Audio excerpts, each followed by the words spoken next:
Welcome back to East Hampton Kitchen. Today I'm making Connie's gravy.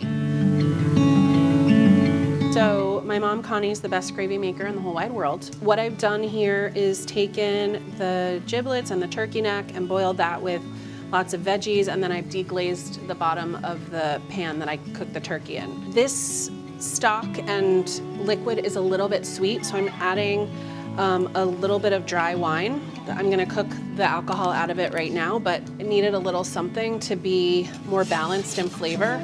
So I've got a big wide pan here, which will allow the alcohol to cook quickly out of the stock, which I can smell is strong. That was about a quarter cup of wine, and this is probably 2 quarts of stock and drippings.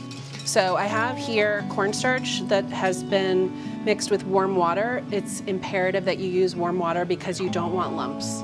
I really feel like gravy is the thing that binds the entire dinner together. So your gravy is important, and it's definitely something you can make ahead. We have a wonderful partnership with Mecox Bay Dairy, and we make all of their gravy. So if you're local to the Hamptons, you can grab your gravy at Mecox Bay Dairy for Thanksgiving. We also make the mac and cheese and the stock. Okay, so we have our simmering stock, and I'm just gonna add this well-mixed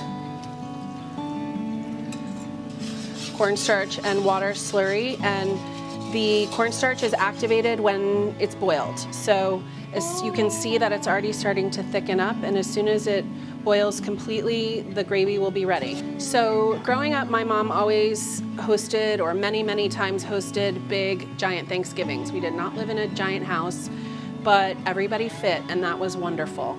So people would bring side dishes, and my mom would make the turkey, and she was always at the stove right at the end of cook time making the gravy. So she was a make right as you use it kind of gal.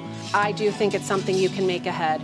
And actually, if you have extra gravy left over, you could freeze it and have it other times of year, and it can be a really special reminder of giving thanks.